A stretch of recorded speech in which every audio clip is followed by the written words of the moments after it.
देख रहे हैं आप और आपके साथ मैं हूं सुरभि तिवारी। वक्त हो चला है खबरों में राजधानी एक्सप्रेस खबरों का, लेकिन उससे पहले हम आपको देश की राजधानी दिल्ली में लिए चलते, जहां सीएम आतिशी इस वक्त अपना नामांकन दाखिल कर रही हैं। तो ये तस्वीर इस वक्त जो आप देख रहे हैं दिल्ली से है।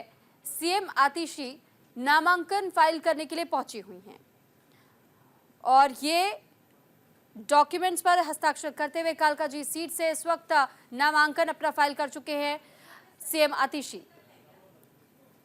तो मुख्यमंत्री का पद इस वक्त संभाल रही हैं आतिशी और इस बात की भी जानकारी आपको दे दें, हालांकि दिल्ली विधानसभा चुनाव के बाद से ये पहले ही आम आदमी पार्टी की तरफ से तय है कि इसके बाद आम आदमी पार्टी अगर सत्ता में वापसी करती है तो ये कुर्सी आतिशी के पास नहीं रह जाएगी, अरविंद केजरीवाल के पास चली जाएगी। लेकिन फिलहाल जब तक विधानसभा चुनाव संपन्न नहीं हो जाते हैं, आम आदमी पार्टी जीत नहीं जाती है, तब तक के लिए अभी दिल्ली की मुख्यमंत्री आतिशी ही हैं। और इस वक्त मुख्यमंत्री आतिशी पहुंची थी अपना नामांकन दाखिल करने के लिए, जो कि अब हो चुका है। बीते कल भी दरअसल समय की कमी की वजह से, यानी कि उन्हें देरी हो गई थी अपना नामांकन फाइल करने के लिए और इस वजह से वो बीते कल अपना नामांकन फाइल नहीं कर पाई थी। उन्हें वापस बिना पर्चा भरे ही लौटना पड़ा था। लेकिन आज आतिशी ने अपना नामांकन फाइल कर दिया है। तो नॉमिनेशन फाइल करने के बाद से अब वो मीडिया से मुखातिब हो सकती है। इस वक्त मीडिया कर्मी उनका इंतजार भी कर रहे हैं। लेकिन ये जो तस्वीर आप देख रहे हैं कालकाजी सीट से आतिशी चुनावी मैदान में हैं और उनके खिलाफ आपको ये भी याद होगा कि रमेश बिधूड़ी को टिकट बीजेपी ने दिया है कालकाजी सीट से। दूसरी तरफ कांग्रेस ने कालकाजी सीट से उम्मीदवार बनाया है अलका लांबा को। यानी कि इस बार आतिशी के लिए ये चुनावी मौसम थोड़ा सा मुश्किल होता हुआ जरूर नजर आ रहा है। उन्हें टक्कर जरूर मिल सकती है, लेकिन आम आदमी पार्टी ने कालकाजी सीट को हॉट सीट बनने से पहले ही इस तरीके से भुना दिया कि रमेश बिधूड़ी के नाम को लेकर पहले ही आम आदमी पार्टी ने इतना प्रचार प्रसार किया कि वो तो कालीबाज है और वो जनता की सेवा क्या करेंगे। उन्हें सीएम फेस तक बता दिया गया आम आदमी पार्टी की ओर से, ताकि बीजेपी को इस सीट से कमजोर किया जा सके। लेकिन अब आप इससे ये समझिए कि क्या वाकई इसका मतलब यही है कि आतिशी इसे चैलेंज के रूप में देख रही हैं, क्योंकि कांग्रेस और बीजेपी इस बार दोनों ही पार्टियों की ओर से कालकाजी सीट से आतिशी के खिलाफ मजबूत दावेदारों को उतारा गया है।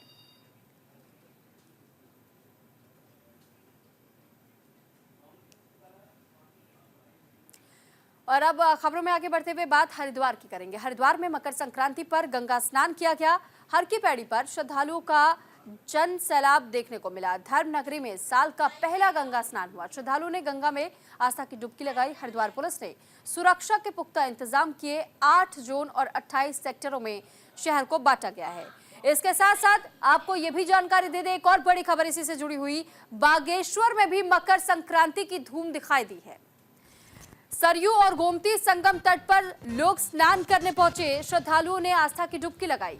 तो बागेश्वर में भी मकर संक्रांति के पावन अवसर पर सरयू और गोमती संगम तट पर स्थित मार्कंडे घाट में श्रद्धालुओं ने आस्था की डुबकी लगाई है। बागेश्वर के प्रसिद्ध बागनाथ मंदिर में हर वर्ष मकर संक्रांति के पावन पर्व पर धार्मिक मेले का आयोजन हर वर्ष किया जाता है। मकर संक्रांति के दिन श्रद्धालु दूर दराज से स्नान करके बागेश्वर के मार्कंडे घाट पर इकट्ठा होते हैं। 3 दिन तक सरयू और गोमती संगम पर स्नान चलता है, जिससे कि तिरमाधी के रूप में भी जाना जाता है। तो ये 2 अलग अलग तस्वीरें आप देख रहे हैं। हरिद्वार हर की पैड़ी की तस्वीर, बागेश्वर सरयू और गोमती संगम तट की तस्वीर।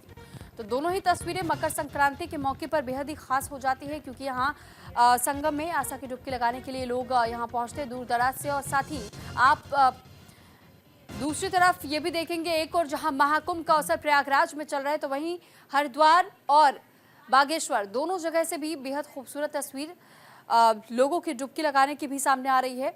और मकर संक्रांति के मौके पर खास तौर पर आपने देखा होगा, जहां जहां गंगा घाट होते हैं या यमुना घाट ही क्यों ना हो, या जितनी पावन नदियां होती हैं, खास तौर पर उन पावन नदियों में लोग आस्था की डुबकी लगाने के लिए पहुंचते हैं।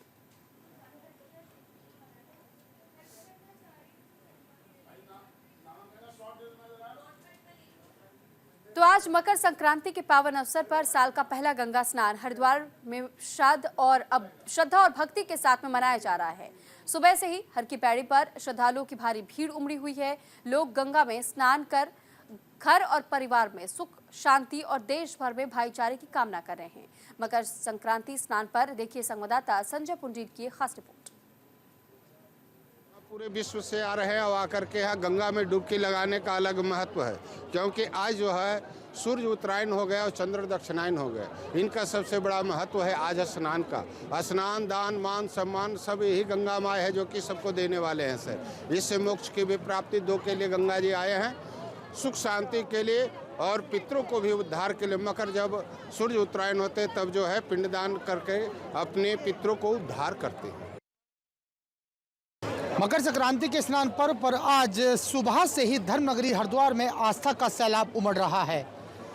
हर की पौड़ी गंगा घाट पर सुबह से ही श्रद्धालु गंगा में आस्था की डुबकी लगा रहे हैं। आप मेरे पीछे देख सकते हैं किस तरह से यहाँ पर जो भक्त हैं, श्रद्धालु हैं, आस्था की डुबकी के साथ साथ यहाँ दान पुण्य कर रहे हैं। इस वक्त कुछ श्रद्धालु हमारे साथ हैं, उनसे हम बात करने की कोशिश करते हैं। कहाँ से आए हैं और किस तरह आज के इस पर्व को देखते हैं। क्या नाम है? दिनेश शर्मा। कहाँ से आए हैं? हम कैथल हरियाणा से। किस तरह का माहौल आज है, क्या मान्यता? माहौल हमें अपने संक्रांति पे यहाँ पे कल जैसे पूर्णवासी पूर्णिमा थी उस पे भी नहाने का बहुत पुण्य मिलता है और संक्रांति पे भी हम तकरीबन हर साल यहाँ पे आते हैं। यहाँ पे हर मकर संक्रांति पे आते हैं, नहाते हैं, जो दान पुण्य करने की इच्छा है वो भी करते हैं और यहाँ का बड़ा महत्व बताया जाता है। हमारे बुजुर्ग भी कहते थे कि संक्रांति पे नहाने का बहुत बड़ा महत्व है हरिद्वार में। व्यवस्थाओं को लेकर क्या कहेंगे? व्यवस्था अच्छी है, हर साल से देखते हैं कंटिन्यू, मतलब जैसे पिछली साल के भांति अब की बार उससे अच्छी है। व्यवस्था अच्छी लग रही है, बहुत अच्छी लग रही है। मौसम ठंडा है, भक्ति के लिए जोश गर्म है। हाँ, भक्ति के लिए जोश गर्म है, मौसम ठंडा है, लेकिन फिर भी देखो श्रद्धालु लोग हैं, नहा रहे हैं, ठंडा पानी है और बड़ा इंजॉय आ रहा है नहा के भी और मन को भी शांति मिल रही है। भक्तों से क्या कहेंगे? भक्तों से मतलब कि भक्तों की तो आस्था इतनी है, यहाँ पे ठंडा मौसम में फिर भी नहाए जा रहे हैं ठंडा पानी में। गंगा माई जय गंगा माई के नारे लगा रहे हैं, गोता लगाते जा रहे हैं। श्रद्धालु साफ तौर पर इनका कहना है कि आज का दिन काफ़ी महत्व होता है। सनातन धर्म की माने तो आज के दिन दान पुण्य करने से माँ गंगा अपने भक्तों पर अपना आशीर्वाद बनाए रखती है। अपने सहयोगी के साथ मैं संजय पुंडीर, न्यूज़ इंडिया, हरिद्वार। और इस पर ज्यादा जानकारी के साथ संजय पुंडीर इस वक्त हमारे साथ जुड़े हुए हैं। संजय, हमने आपकी रिपोर्ट भी देखी, हमारे दर्शकों को भी हमने दिखाई, लेकिन साथ ही मैं आपसे ये जानना चाहूंगी कि इस बार आस्था की डुबकी लगाने के लिए श्रद्धालुओं की संख्या हर की पौड़ी पर क्या रही और क्या कुछ व्यवस्थाएं वहां देखी आपने? सनातन धर्म में आज के खास महत्व है। यही वजह है कि मकर संक्रांति के पर्व पर देश के कोने कोने से जो भक्त होते हैं, श्रद्धालु होते हैं, हरिद्वार पहुंचते हैं और वहाँ मुख्य घाट पर पूजा पाठ करते हैं, गंगा स्नान करते हैं। हालांकि मकर संक्रांति के पर्व को लेकर आज वहाँ सुरक्षा के चाक चौबंद इंतजाम किए हैं, क्योंकि जब इस तरह का पर्व होता है, इस तरह का कोई त्योहार होता है तो प्रशासन के सामने एक बड़ी जिम्मेदारी हो जाती है। सुरक्षा को ध्यान में रखते हुए चप्पे चप्पे पर पुलिस का पहरा है। आसपास के तमाम घाटों पर सीसीटीवी लगाए गए हैं। इसके अलावा जो पंडा पुरोहित है वो विधि विधान के साथ वहाँ श्रद्धालु से पूजा पाठ करवा रहे हैं और भक्त आस्था की डुबकी लगा रहे हैं। जी ठीक है संजय, साथ ही हम आपसे ये भी जानना चाहेंगे कि खासतौर पर जब मकर संक्रांति का अवसर आता है और अमूमन बाकी दिनों के मुकाबले हम देखते हैं कि घाटों पर जिस तरीके से श्रद्धालुओं की अचानक से भीड़ इकट्ठी होती है, इसे मैनेज के लिए किस तरीके की वहाँ व्यवस्थाएं देखने को मिली? क्या किसी की ओर से ऐसी कोई भी शिकायत मिली कि कोई कमी रही हो या फिर पूरी तरीके से व्यवस्थाएं दुरुस्त नजर आई? देखिए, श्रद्धालुओं की भीड़ को देखते हुए वहाँ पहले ही कई दिनों पहले से जो हरिद्वार प्रशासन है वहाँ मुस्तैदी के साथ वहाँ जवान तैयार कर दिए थे। हालांकि इस बार जो प्रयागराज का कुंभ है वहाँ कुंभ चल रहा है, जो हरिद्वार की भीड़ है श्रद्धालुओं की यहाँ कमी देखने को मिली है, लेकिन बावजूद इसके सुरक्षा चाक चौबंद इंतजाम किए गए हैं। लगातार देख रहे हैं कि जो बाहरी राज्यों से आने वाले लोग हैं, श्रद्धालु, उनकी पार्किंग के लिए तमाम व्यवस्थाएं की गई है और यहाँ एक कंट्रोल रूम बनाया गया है। यानी हर छोटी बड़ी गतिविधियों पर पुलिस की पैनी नजर देखी जा सकती है। ठीक है संजय, चले बहुत धन्यवाद आपका तमाम जानकारी हम तक पहुंचाने के लिए। तो मकर संक्रांति का मौका और ऐसे में आप देख रहे हैं कि किस तरह अलग अलग जगहों से ऐसी तस्वीरें सामने आ रही हैं। और ये तस्वीर जो आप इस वक्त देख रहे हैं हरिद्वार के हर की पौड़ी की तस्वीर बताई जा रही है। साथ ही हमने आपको बागेश्वर की भी तस्वीर दिखाई थी जहां पर गंगा स्नान करने के लिए श्रद्धालु पहुंच रहे हैं, क्योंकि मकर संक्रांति का अवसर है और इस मौके पर हर कोई गंगा स्नान कर रहा है। तो वहीं सीएम धामी ने संभाली निकाय चुनाव की कमान। विकासनगर में सीएम धामी ने जनसभा की सेलाकोई से बीजेपी प्रत्याशी के लिए प्रचार प्रसार किया। सीएम ने बीजेपी के पक्ष में वोट करने की अपील की। केंद्र और बीजेपी सरकार की उपलब्धियों को भी गिनाया। ट्रिपल इंजन सरकार बनेगी तो तेजी से होगा विकास। मुख्यमंत्री पुष्कर सिंह धामी ने आज बीजेपी प्रत्याशियों के पक्ष में जनसभा और रोड शो किया। पहली बार नगर पंचायत बनी सेलाकोई सीट पर बीजेपी प्रत्याशी भगत सिंह राठौड़ के पक्ष में मुख्यमंत्री ने सेलाकोई में एक जनसभा को संबोधित किया, जिसके बाद मुख्यमंत्री हरबटपुर पहुंचे, जहां बीजेपी नेता और कार्यकर्ताओं ने उनका शानदार स्वागत किया। और हरबटपुर में मुख्यमंत्री ने बीजेपी प्रत्याशी नीरू देवी के पक्ष में रोड शो करते हुए लोगों पर फूल बरसाए। इस दौरान मंच से मुख्यमंत्री ने बीजेपी की केंद्र और राज्य सरकार की उपलब्धि भी गिनाई और निकाय चुनाव में भी बीजेपी के पक्ष में वोट करने की अपील की।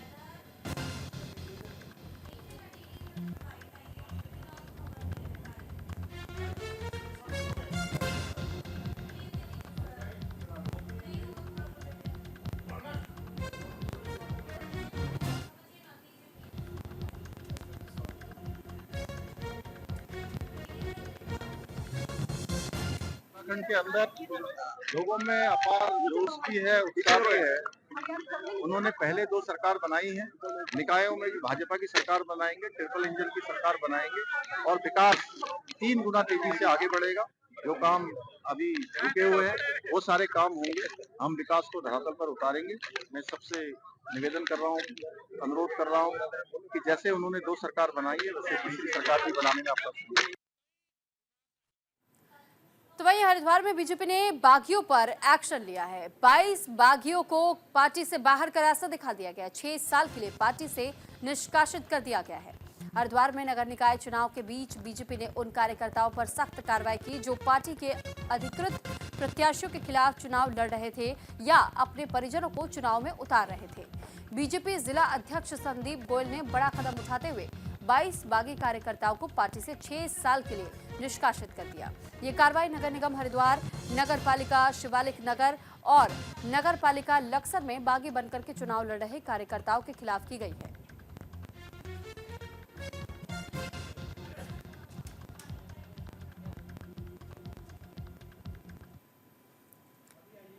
तो उत्तराखंड नगर निकाय चुनाव से जुड़ी बड़ी खबर आपको बता देते हैं। 500 से ज्यादा वोटरों के नाम सूची से गायब बताए जा रहे हैं। वोटर लिस्ट में नाम न आने से लोगों में इस वक्त गुस्से का माहौल है। उत्तराखंड में नगर निकाय चुनाव का माहौल पूरी तरह से गरमा चुका है। सभी राजनीतिक दल पूरी ताकत के साथ जहां चुनावी मैदान में उतर चुके हैं, लेकिन राजधानी देहरादून के वार्ड 59 की जनता बीजेपी सरकार से खासा नाराज नजर आई। स्थानीय मतदाताओं ने गंभीर आरोप लगाते हुए कहा कि उनके 500 से ज्यादा वोटरों के नाम मतदाता सूची से हटा दिए गए, जिसके कारण वो मतदाता अपने मतदान से वंचित रह जाएंगे। यहाँ के वोटरों का कहना है कि यहाँ कदम जानबूझ करके ये कदम उठाया गया जिससे उन्हें लोकतांत्रिक अधिकार से वंचित किया जा सके। स्थानीय स्तर पर उभर रहे इस असंतोष से नगर निकाय चुनाव का मुकाबला बहुत ही दिलचस्प होने के साथ चुनौतीपूर्ण होने वाला है। और वहीं कांग्रेस और अन्य विपक्षी दल इस मुद्दे को भुनाकर बीजेपी को घेरने की तैयारी में जुट गए हैं।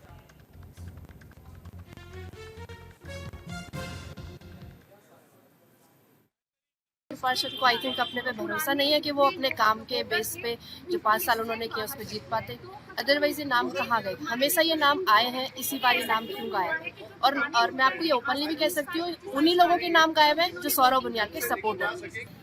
मेरी वोट फ्रांस वोट आप जान के काटी गई, क्योंकि मेरा फोटो दूसरे प्रत्याशी के साथ लगा हुआ था बैनर। इस लिहाज से मेरी वोट को काटवा दिया गया पहले से, जो कि 1.5-7 महीने से आदमी तैयारी करता है। इसलिए फोटो तो लगाता ही आदमी, किसी न किसी साथ तो जुड़ेगा ही। भाई तेरे साथ थे पिछली बार, अब दूसरे के साथ है, तो मेरी वोट आप जान के काटी गई। वोटर लिस्ट से नाम काट गया। इससे पहले हम लोग जो है 74 साल के हो गए हैं, जब लगभग हम 55 साल में वोट देते हो गए हैं। और उसके बाद आज जो पता लगा कि हमारा नाम ही काट दी बोतल, तो जो कि हमारे यहाँ पर कम से कम 6 पीढ़ी हो रखी है। हमारा जो पोता है वो 6 पीढ़ी में। हरिद्वार में यूथ कांग्रेस का विरोध प्रदर्शन देखने को मिला। मेडिकल कॉलेज के पीपीपी मोड पर संचालन का विरोध हुआ। जगजीतपुर चौकी पर कांग्रेस कार्यकर्ताओं का प्रोटेस्ट, कार्यकर्ताओं ने सरकार के खिलाफ नारेबाजी भी की। हरिद्वार के जगजीतपुर में राजकीय मेडिकल कॉलेज को पीपीपी मोड पर दिए जाने का मुद्दा गरमा रहा है। यूथ कांग्रेस के कार्यकर्ताओं ने मेडिकल कॉलेज पर पहुंच करके जोरदार प्रदर्शन किया। आक्रामक प्रदर्शन के दौरान यूथ कांग्रेस के कार्यकर्ता जगजीतपुर चौकी पर इकट्ठा हुए और पुलिस की बैरिकेडिंग तोड़कर मेडिकल कॉलेज की तरफ बढ़े और कॉलेज के गेट तक जा पहुंचे। इस दौरान मौके पर पहले से तैनात पुलिस फोर्स प्रदर्शनकारियों को रोकने में नाकाम रहे। कांग्रेस के कार्यकर्ताओं ने सरकार के खिलाफ जमकर नारेबाजी भी की।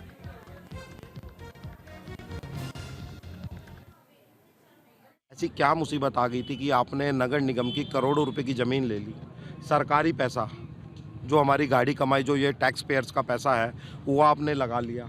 और ऐसी क्या प्रॉब्लम आ गई थी, ऐसा दिल्ली का क्या प्रेशर था माननीय मुख्यमंत्री जी पे, जो उन्होंने जो है प्राइवेट इसको जो है दे दिया। लिख के दे रहा हूँ, आप शिक्षा महंगी होगी 110%। जो नीट का टॉपर है वो प्राइवेट कॉलेज में क्यों आएगा? लोग आकर के यहाँ पर हालात जानना चाहते थे कि वास्तविक यहाँ पर वर्तमान में हालात क्या हैं। हमारा आज कोई भी उद्देश्य प्रदर्शन करने का नहीं था, लेकिन प्रशासन ने जबरन हमें डिस्टर्ब करने का प्रयास किया और फिर मजबूर होकर के हमें नारेबाजी करनी पड़ी। हम यहाँ बच्चों के अभिभावकों से मिले हैं और बच्चे बहुत परेशान हैं, उनका भविष्य अंधकार में है।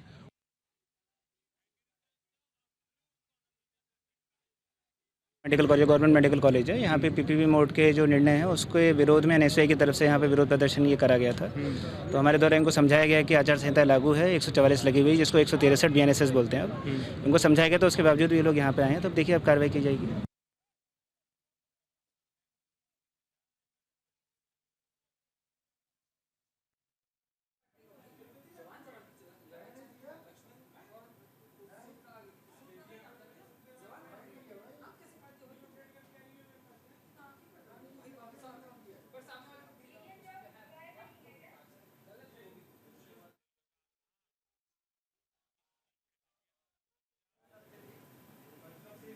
तो वहीं उत्तराखंड में मनरेगा श्रमिकों को मिला रोजगार। 100 दिनों में रोजगार देने के अव्वल उत्तरकाशी।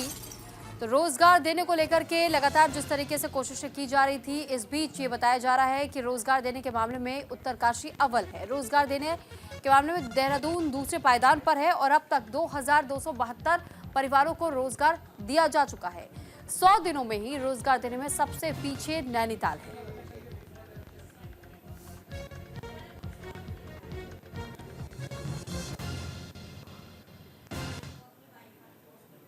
हरिद्वार में ड्रग विभाग की बड़ी कार्रवाई देखने को मिली। फार्मा कंपनी में ड्रग विभाग ने चेकिंग की। कंपनी की जांच में पाया गया कि अनियमितताएं लगातार बढ़ती जा रही है और दवाइयों के कई सैंपल भी इस दौरान जब्त किए गए हैं। जांच के लिए फिलहाल इन दवाइयों के सैंपल्स को भेज दिया गया है। ड्रग इंस्पेक्टर ने सख्त कार्रवाई की बात भी कही है। हरिद्वार के बहादुराबाद की फार्मा कंपनी में ड्रग विभाग ने रूटीन चेकिंग के दौरान बड़ी कार्रवाई की। ड्रग इंस्पेक्टर अनीता भारती के नेतृत्व में की गई इस जांच में कंपनी में कई गंभीर अनियमितताएं पाई गई। इसके बाद विभाग ने कंपनी में चल रहे सभी कार्यों को तत्काल बंद करने का आदेश जारी किया। इस दौरान दवाइयों के कई सैंपल मौके से जब्त भी किए गए, जिन्हें विस्तृत जांच के लिए भेज दिया गया है। ड्रग विभाग का ये कदम दवाइयों की गुणवत्ता सुनिश्चित करने के लिए उठाया गया। अधिकारियों ने यह भी संकेत दिया है कि आने वाले दिनों में औद्योगिक क्षेत्रों में इस तरह की चेकिंग और सख्त की जाएगी।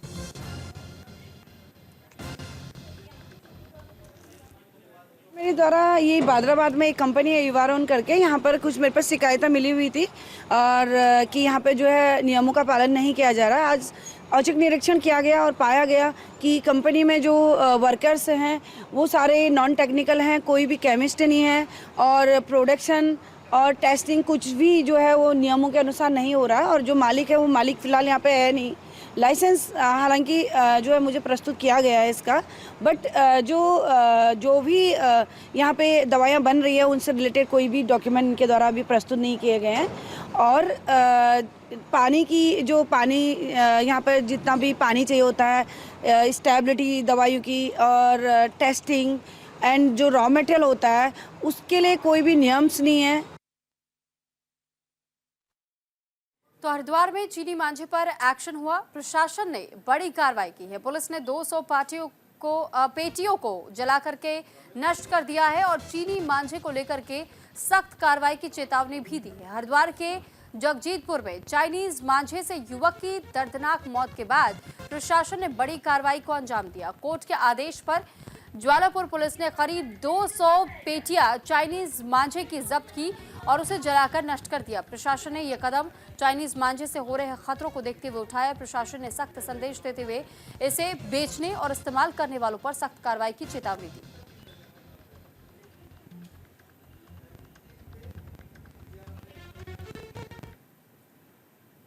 देहरादून में स्टंटबाजों पर पुलिस का एक्शन देखने को मिला। 3 युवकों को बाइक स्टंट करना महंगा पड़ गया। पुलिस ने स्टंटबाजों की बाइक सीज कर ली है। स्टंटबाजी का वीडियो अब वायरल भी हो रहा है, जिसके बाद से इस कार्रवाई को अंजाम दिया गया। देहरादून में स्टंट बाइकिंग करते युवकों का वीडियो सामने आने के बाद बाइक स्टंट का जो वीडियो सोशल मीडिया पर शेयर किया गया था वो वायरल हो गया और अब इस मामले में देहरादून पुलिस ने 3 युवकों के खिलाफ एक्शन लिया है। पुलिस ने तीनों युवकों के खिलाफ मोटर व्हीकल एक्ट के अंतर्गत चालान करते हुए बाइक भी सीज कर ली है।